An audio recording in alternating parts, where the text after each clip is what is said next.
A gente continua falando sobre violência contra a mulher. Nós estamos recebendo nos nossos estúdios a delegada Natália Figueiredo, do Departamento de Homicídios e Proteção à Pessoa, o DHPP, para falar sobre os casos de violência contra a mulher aqui no estado do Piauí. Delegada, muito obrigado pela presença, por aceitar o nosso convite. Sempre que esses casos de violência contra a mulher, um caso ganha repercussão na mídia, esse assunto ele sempre volta à tona. Eu queria começar a nossa entrevista lhe perguntando qual é a importância desse tipo de exposição, das mulheres falarem sobre isso e exporem para esse combate à violência contra a mulher. Boa tarde, bem-vinda. Boa tarde, Otávio. Boa tarde a todos que nos assistem. Esse tipo de caso, a visibilidade que ele acaba tendo é importante no sentido de que chamar novamente a atenção da importância do combate à violência doméstica e familiar. Ela existe desde que o mundo é mundo. Mas diante, graças a Deus, com a modernização, está se falando sobre, legislações estão sendo criadas nesse sentido de proteger as mulheres. Na entrevista da jovem me chamou muita atenção e a própria Edna enfatizou a romantização do controle, que não é amor, não é o ciúme, ali é uma posse, e da vergonha que a vítima disse ter sentido por ter sido vítima. Quem tem que ter tido vergonha de seus atos era o agressor e não a vítima. E isso é muito comum, infelizmente, Otávio. A senhora citou agora, é uma espécie de características desses atos? Esse sentimento da vítima de se sentir culpado é uma das características da violência contra a mulher? Sim, porque o abusador, ele ataca de várias maneiras. Pelo relato da Vitória, além da agressão física que ela sofreu, ela vivia violência psicológica. Então, tinha esse controle. Então, o abusador, ele mina a mente da vítima, ele diminui a autoestima, ele diz que ela não é capaz, ele mostra que somente ele pode dar o amor para ela e diminui. Até a violência psicológica ela é caracterizada justamente pela essa questão da diminuição da autoestima, do controle. Então, a vítima ela acaba tendo vergonha de ser vítima. E isso é uma das formas que o abusador ele utiliza para ter controle em relação à vítima. Nessa entrevista, não só nessa, mas também em outras, ela cita que em nenhum momento percebeu ele como um agressor. Mas percebeu, como a Edna destacou, a questão romântica. Como é que as mulheres podem ficar atentas a esses casos, delegada? Eu enfatizo não romantizar o ciúme. O ciúme é algo que é comum, nos relacionamentos, é normal, nós somos seres humanos, mas o controle ele vai para além do ciúme. Então, quando você percebe que a pessoa passou a controlar seus passos, ela mesmo relatou, que ele colocou um localizador no celular. Então, ele queria saber exatamente onde ela estava, a procurava, a perseguia no trabalho. Então, são vários alertas. Como titular da feminicídio, eu gosto muito de enfatizar. A violência doméstica familiar, ela não inicia com o feminicídio. O feminicídio é o resultado final quando a gente não deu importância às outras formas de violência. Nós temos a violência física, que foi que Vitória viveu. Nós temos a violência psicológica, que ela também viveu. Violência sexual, eu sempre gosto de enfatizar, porque, principalmente em questão de relacionamento de esposo com esposa, a gente pensa que os deveres conjugais incluem a relação sexual não consentida. E não. Qualquer relação sexual que não seja consentida é estupro. Então, a pessoa que tem um companheiro, que tem um esposo, que ele força uma relação sexual, ele está estuprando. Então, são várias, a violência moral, que é o xingamento. Então, são essas formas de violência que a gente não dá importância, é que vão evoluindo. E essa é a característica da violência doméstica familiar, ela é progressiva. Ela vai aumentando à medida em que a vítima não denuncia, a vítima não põe fim a esse relacionamento abusivo. E, como eu disse, pode chegar a uma situação irreversível, que é o feminicídio. E por ser progressiva, ela tem um início, tem um começo. Quais são os primeiros sinais que um relacionamento pode levar a esse tipo de agressão?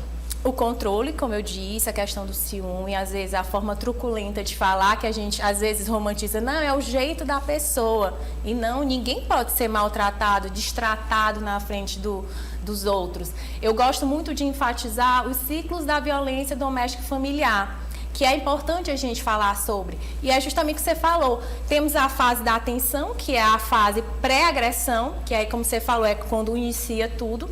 e como o ciclo ela vai evoluindo, vai para a fase da agressão de fato, e aí ela pode ir para outra fase que é a lua de mel, que é quando a mulher ela se engana, ela pensa que o agressor mudou, muitas das vezes procura a delegacia de polícia para pedir a revogação da medida protetiva ou se retrata em relação ao crime que ela denunciou, mas é uma fase que, como eu disse, é lua de mel. E como um ciclo, ele vai continuar a girar. E vai para onde? Para a tensão e assim vai. Agressão, lua de mel. E o espaço de uma fase em relação à outra vai diminuindo. E as agressões, como a gente conversou, vão progredindo. Então, mulheres, não se iludam por essa fase da lua de mel em que o agressor disse que mudou, que não vai mais agredir, que tudo são flores, que não.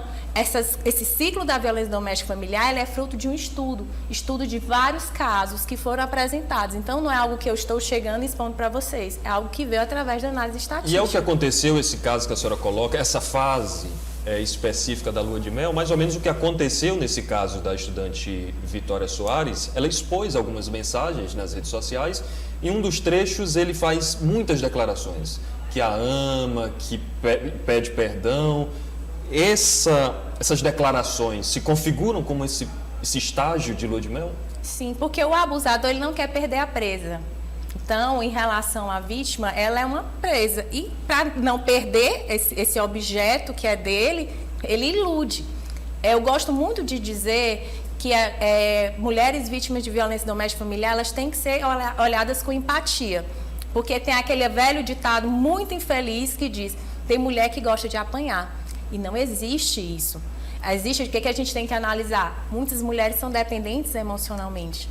Então, ela tem que ser olhada com empatia, tem que ser olhada com cuidado, tem que procurar ajuda, seja através da psicologia, psiquiatria. Então, são vários fatores. A violência doméstica familiar ela é muito complexa.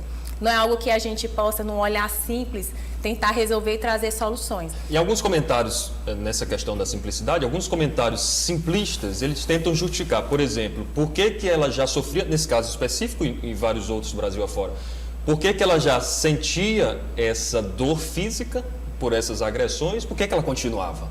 Então, esse tipo de comentário quer explicar todo esse conjunto complexo num simples comentário, né? Exato, e de julgamento, né? Com o olhar de quem não está passando pela situação do outro. Por isso que eu falo, a mulher ela tem que ser olhada com empatia. Então, ela pode ser que estivesse nessa situação da dependência emocional ou tenha acreditado nas palavras dele em relação, como eu disse, na fase da lua de mel. Então, tem que ser olhado com cuidado. Para manter a relação familiar que já existe, né? Pode ser o caso também, já existia uma relação entre famílias já há algum tempo, a pessoa não quer desestruturar todo aquele ciclo que já foi construído, infelizmente. Outro ponto, delegada, e que a jovem ela coloca isso fortemente na sua entrevista, é a questão da segurança. Qual é a segurança que o Estado, o poder público pode dar para essas vítimas de violência? Ela mesma falou que ele foi, inclusive, preso em decorrente do descumprimento de medida protetiva, certo? A medida protetiva foi uma alteração vindo, né, com a Lei Maria da Penha. Ela é uma proteção a mais às mulheres vítimas de violência doméstica familiar. E recentemente, agora em abril, foi publicada uma lei que a medida protetiva ela pode, inclusive, ser pedida independentemente de boletim de ocorrência. Então, nessas medidas, o agressor ele é proibido de ter qualquer tipo de contato. Quando eu falo qualquer tipo de contato, não é somente físico. Mandou a mensagem, está descumprindo a medida protetiva. Não pode se aproximar, a depender da situação, separação de corpos, afastamento do lar. Tem vários itens na lei que elencam as medidas protetivas. Então, realmente, é uma proteção a mais, mas de papel nada se tem eficácia. Não basta a decisão do juiz, sem que haja, de fato, um acompanhamento dessas mulheres após, e aí isso é da importância do reforço da segurança pública, para que haja um monitoramento dessas... Da patrulha Maria da Penha. Exatamente. O que a gente tem visto, inclusive, eu vejo que é um posicionamento do nosso secretário, justamente reforçar essa parte da patrulha e das unidades PM, Polícia Civil, para justamente a medida protetiva não ser somente aquele papel, aquela decisão, e que, de fato, ela assuma o seu papel de importância, que é proteger a mulher.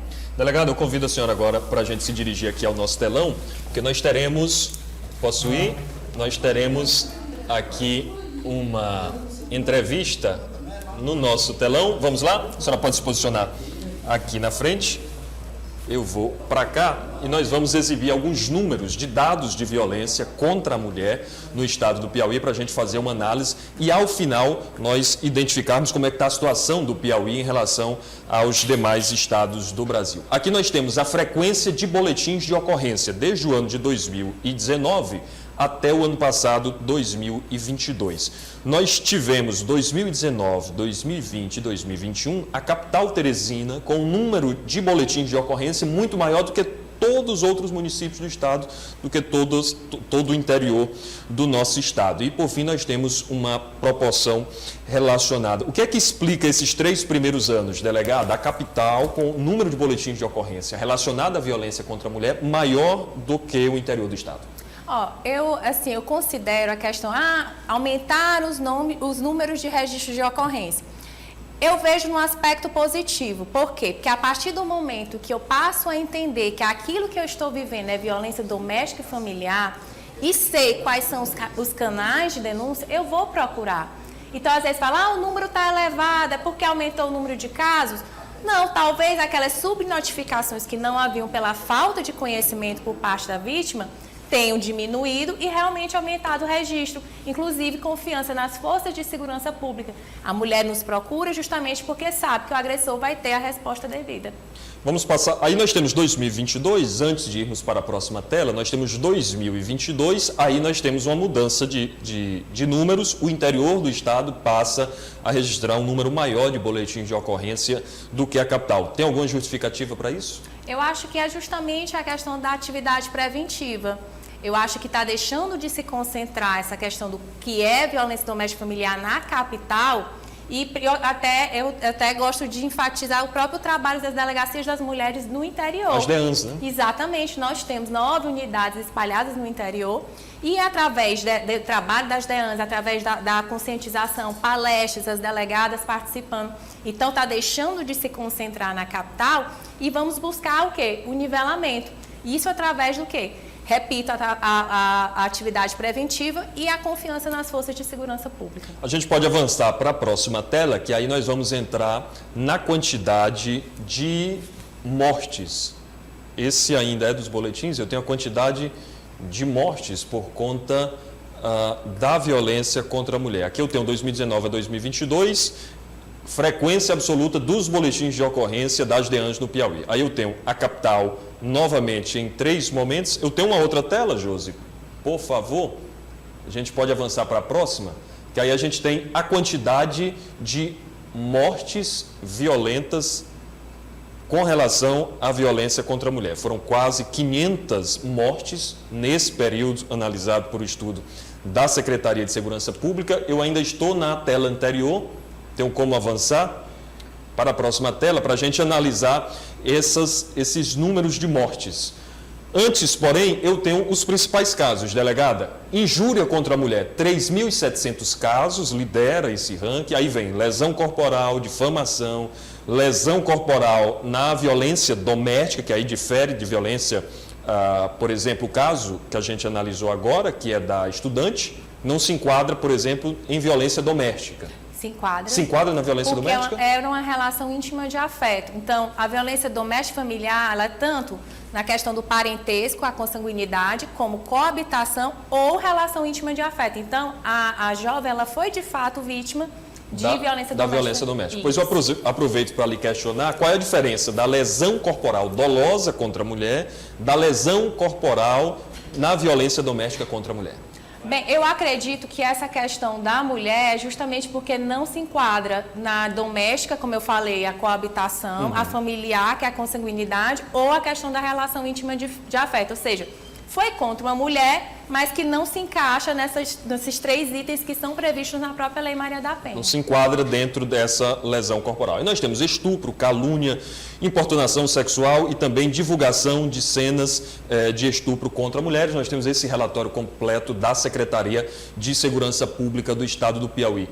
Injúria, lesão, difamação, que são os 3. Lá no DHPP, nos casos que chegam para a senhora, são os principais casos que levam a mortes dessas mulheres? Bem, como a gente até conversou, Nada começa com o feminicídio. Sim. Ele é a ponta, eu até gosto de dizer, a ponta da violência doméstica familiar quando não se deu atenção às outras formas de violência, que inclusive, pelo próprio, os números mostram. A injúria, ela lidera esse xingamento, esse maltratar a mulher na frente dos outros, que é muito comum, desfazer, né? Até justamente para diminuir a autoestima dela e ter mais controle. Então, realmente, são os maiores casos, em termos de ocorrência, que não se dá a importância, às vezes, devida, que deve ser dada, ou seja, deixa para lá, é a forma da pessoa, é um bem-querer, é cuidado, a romantização, né? Sim. Confundir o controle com o cuidado. E aí não vai dando atenção, evolui, como a gente conversou, progride e chega ao feminicídio. Com as redes sociais está muito em alta a divulgação de cenas através desses aplicativos de mensagens, exposição, que também não deixa de ser um ato grotesco, bárbaro de violência contra a mulher. Né? Exato. Muitas vezes o agressor ele utiliza essas cenas que foram feitas na intimidade do casal para chantagear. Às vezes a mulher ela quer terminar o relacionamento, mas ele tem essas cenas e faz uso dessas cenas para chantageá-la, dizer, se você terminar comigo, eu jogo nas redes sociais e acabo com a sua vida. Né? E aí pode levar a violência a outros pontos. A gente avança, eu tenho uma terceira tela que vai mostrar, agora sim, os casos de mortes violentas contra as mulheres na capital e no interior do estado desde 2015. Então eu tenho um total de quase 500 casos. Esses casos, em alguns momentos, eles têm algum pico, como por exemplo 2021, foram 78 casos, nós tivemos 2015 66. No ano passado, até setembro, que é quando vai o estudo, nós tivemos 37 casos. Nos meses posteriores, esse número também aumentou. Tem uma variação, delegada? A gente pode dar alguma justificativa? Por exemplo, 2021 com 78 casos, 2015 com 66. Esses picos têm alguma justificativa? Justamente, a maior parte dos casos de feminicídios acontece justamente quando a vítima não procura a delegacia. Isso eu já tive experiência como delegada em Campo Maior, que uma vítima de feminicídio ela já era corriqueiro, mas nunca procurou a delegacia, nunca fez o boletim de ocorrência, nunca pediu uma medida protetiva. Então, a maior parte dos feminicídios, eles acontecem justamente por isso. Então, esse trabalho que a gente faz ao falar sobre violência doméstica familiar, ele é de suma importância justamente para que a gente consiga diminuir esse número de casos de feminicídio. Nós temos ainda, com relação a mortes, uma variação, claro, mas essa variação, muitas vezes a senhora até citou agora há pouco, a questão do crescimento. Cresceu o número de boletins, cresceu o número de mortes, esse crescimento, claro, de boletins especificamente, o aumento no número de boletins, ele é bom ou é ruim? Isso você fala na conjuntura geral? Na conjuntura geral. Eu vejo, como eu te disse, no aspecto positivo. Lógico que qualquer número de rede de ocorrência que aumenta é negativo no sentido do quê? Estão havendo mais crimes.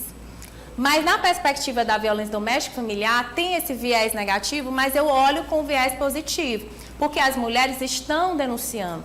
Quantas mulheres já foram mortas por seus companheiros e esposas porque não denunciou, permaneceu na situação de violência doméstica familiar, e não porque ela gosta de apanhar, mas porque ela era dependente emocionalmente, economicamente. Muitas mulheres permanecem no relacionamento por causa dos filhos. Então, são vários fatores. Por exemplo, eu gosto muito de citar a importância que o Estado deve ter nesse combate através de quê? Oferecimento de cursos profissionalizantes para as mulheres. Muitas mulheres, elas são, entre aspas, só são dona de casa. Eu falo entre aspas porque o trabalho da dona de casa eu acho que é um dos mais exaustivos que existem, entendeu? Mas elas abrem mão da vida profissional delas. E aí ela fica dependente economicamente desse agressor, ou seja, permanece na situação de violência doméstica familiar porque não tem como se manter. Então, a importância do Estado, através de cursos profissionalizantes, parcerias público-privadas, justamente para que essa mulher tenha condições de se manter. Essa independência financeira. Essa independência e saia dessa situação de violência doméstica familiar. Delegada Natália Figueiredo, do Núcleo de Feminicídios do DHPP, aqui em Teresina, muito obrigado pela presença nos nossos estúdios. Para finalizar, como é que as mulheres vítimas de violência no Piauí, elas podem denunciar esses casos? Nós temos vários canais de denúncia. Tem o Disque 180, que é o Disque Denúncia relacionada à violência doméstica familiar.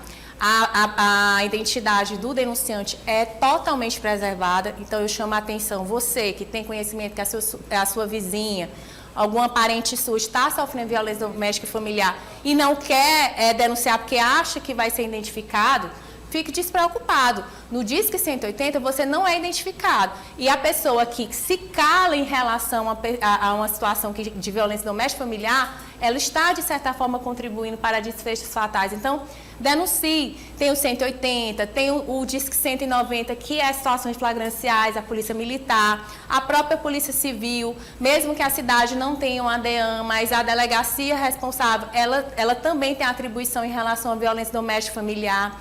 O Piauí ele tem o Salve Maria, que é um aplicativo, inclusive pioneiro, e serve de referência para os outros estados. Alguns estados já vêm utilizando o exemplo piauiense, estão projetando aplicativos. Então, tem o botão do pânico, que é possível, por georreferenciamento, saber a exata posição que a vítima está. E aí é acionada a Polícia Militar e a Polícia Civil. Então, temos vários canais de denúncia. Não deixe de denunciar, porque a sua conivência, de certa forma, contribui para o aumento dos casos e, infelizmente, feminicídios, por exemplo.